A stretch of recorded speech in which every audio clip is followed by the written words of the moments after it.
এনসিপির দক্ষিণাঞ্চলের মুখ্য সংগঠক হাসনাত আব্দুল্লাহ তিনি ওসমান হাদির এই ঘটনাকে কেন্দ্র করে তিনি কিছু বক্তৃতা দিয়েছেন। সেখানে ভারতকে নিয়ে কিছু মন্তব্য করেছেন, যার প্রেক্ষিতে আসলে কূটনৈতিক একটা উত্তেজনা তৈরি হয়েছে দু দেশের মধ্যে, এবং সেটার আবার কড়া প্রতিক্রিয়া জানিয়েছে ভারতের পক্ষ থেকে। হাসনাত আব্দুল্লাহ যেটি বলেছেন সেটি যদি একটু আমি বলি, সেটি বলেছেন যে ভারত যদি বাংলাদেশের সার্বভৌমত্ব, ভোটাধিকার এবং মানবাধিকারকে সম্মান না করে, তাহলে বাংলাদেশ ভারত বিরোধী শক্তি এবং বিচ্ছিন্নতাবাদী গোষ্ঠীগুলোকে আশ্রয় দিতে পারে।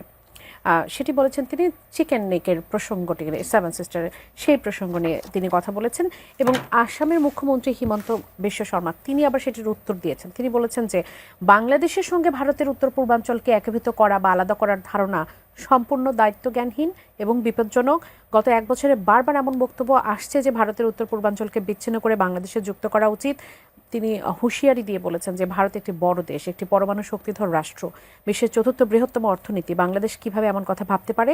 এ ধরনের শত্রুতামূলক আচরণ চলতে থাকলে ভারত চুপ থাকবে না, প্রয়োজনে শিক্ষা দিতে হতে পারে। অভিযোগ কি হুমকিতে পরিণত হয়ে যাচ্ছে? আমি প্রথমে একটা কথা বলি, আসামের মুখ্যমন্ত্রী যে কথাটা বলেছেন যে বাংলাদেশ কিভাবে এই ধরনের হুমকি দেন, হাসনাত আব্দুল্লাহ বাংলাদেশকে রিপ্রেজেন্ট করেন না। তিনি একটা রাজনৈতিক দলের একজন নেতা, শীর্ষ নেতা নিঃসন্দেহে, এবং জুলাই আগস্ট অভ্যুত্থানে তার অনেক বড় অবদান আছে।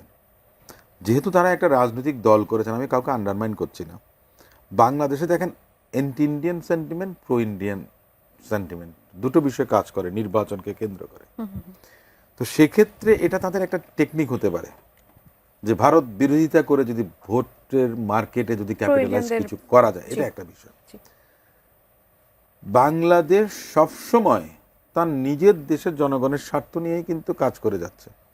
এর আগে যখন আওয়ামী লীগ গভর্নমেন্ট ছিল, ফেসিস্ট ছিলেন যারা, তারা মনে করেন যে ট্রেডের বিষয়ে বলেন, করিডোর দেওয়ার বিষয়ে বলেন, আপনার লেভি ইম্পোজিশনের ক্ষেত্রে মনে করেন যে অনেক কমিয়ে দিয়েছে কিংবা অনেক ক্ষেত্রে নেয়নি, সেটা রাষ্ট্রের স্বার্থ বিকিয়ে দিয়ে করেছে। সেটা হচ্ছে যে ভারতের অনুকম্পাটা যেন তাদের পক্ষে সব সময় থাকে, সেটা এক ধরনের বিষয় ছিল। কিন্তু বাকি সময়ে কোনো সরকার আপনার এই যে ভারতের মাটিতে আপনার সেসেশনিস্ট মুভমেন্ট, যেটা সেপারেশনিস্ট মুভমেন্ট, বিচ্ছিন্নতাবাদী আন্দোলন হারবারিং করা, এটা কখনো ছিল না। বিএনপির বিরুদ্ধে এই ধরনের অভিযোগ এসেছিল, কিন্তু সেটা দেখা গেছে যে আলটিমেটলি, আমি যেটা মনে করি যে বিভিন্ন অন্য দেশের গোয়েন্দারা মনে করেন যে আমাদের মাটি ব্যবহার করতে পারে, ভূখণ্ড ব্যবহার করতে পারে, অনেক কিছু হতে পারে। ভারতেরও আপনার ট্রেন লাইন তো আমাদের এই ভূখণ্ডের মধ্যে দিয়ে গেছে, কি গেছে আমরা কি জানি?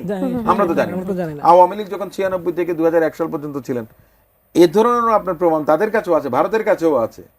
অস্ত্র মনে করেন যে ভারতে গেছে, কিন্তু তারপরও সক্ষতা অনেক বেশি ছিল, ভাসুরের নাম মুখে নিতে নাই, এ ধরনের একটা অবস্থা ছিল।